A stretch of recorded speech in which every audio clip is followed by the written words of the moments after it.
Everyone, welcome back to my channel. Friends, आज मैं आप लोगों के साथ बहुत ही अच्छी सी एक सब्जी की रेसिपी शेयर करने वाली हूँ।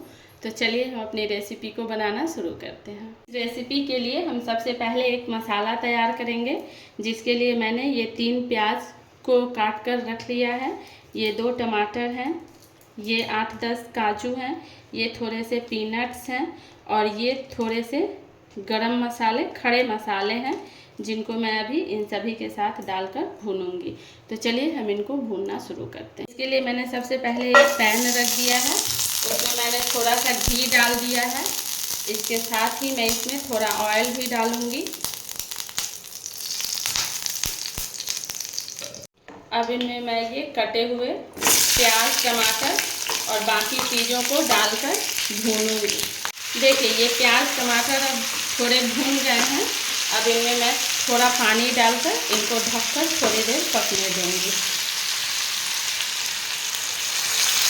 जब तक वो मसाले अच्छी तरह से बॉयल हो रहे हैं, तब तक मैं आगे की तैयारी कर लेती हूँ, जिसके लिए मैंने ये 250 ग्राम पनीर लिया है। इस पनीर को मैं अच्छी तरह से ग्रेट कर लूँगी। इसके बाद मैंने ये 4 उबले हुए आलू लिए हैं, छोटे छोटे, इनको भी मैं इसमें ग्रेट कर लूँगी। अब इसमें मैं कुछ और चीज़ें ऐड करूँगी, जैसे ये 1 चम्मच कॉर्नफ्लोर है, थोड़ी सी काली मिर्च का पाउडर, थोड़ा नमक और 1 चम्मच के करीब मैदा। ये थोड़े से किशमिश हैं, जिनको मैंने अच्छी तरह से काट कर रखा है। इनको मैं इसमें डाल दूँगी और इनको अच्छी तरह से मैश कर कर एक डो के फॉर्म में ले आऊँगी। इस तरह से ये एक डो के फॉर्म में आ गई है। अब मैं इसमें से इस तरह से छोटे छोटे टुकड़े लूँगी और इनको इस तरह से एक स्मूथ इसका बॉल्स बना लूँगी।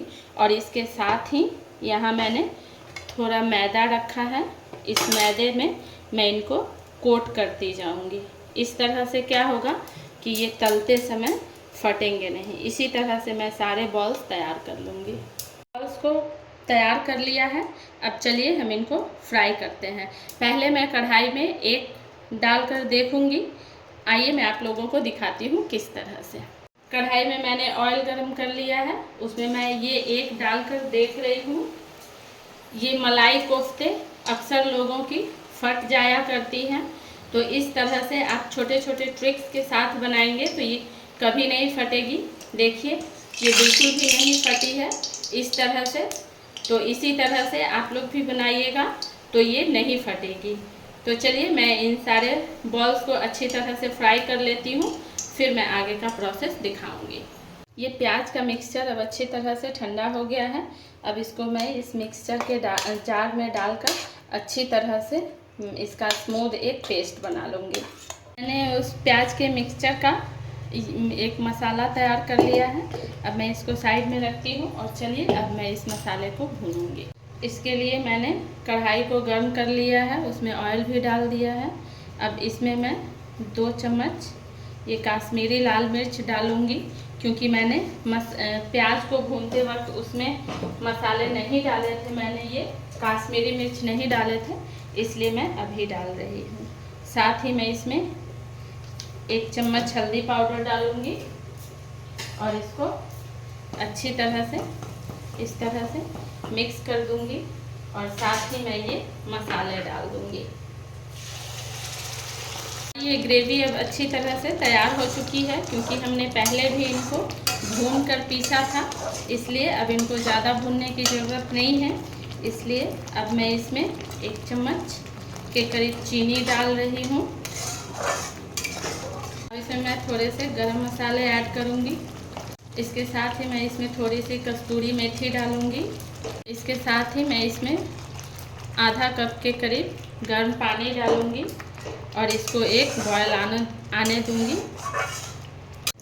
इस ग्रेवी में एक अच्छा सा बॉयल आ गया है। मैंने गैस की फ्लेम को ऑफ कर दिया है और साथ ही मैंने इसमें थोड़े से फ्रेश क्रीम को डाल दिया है।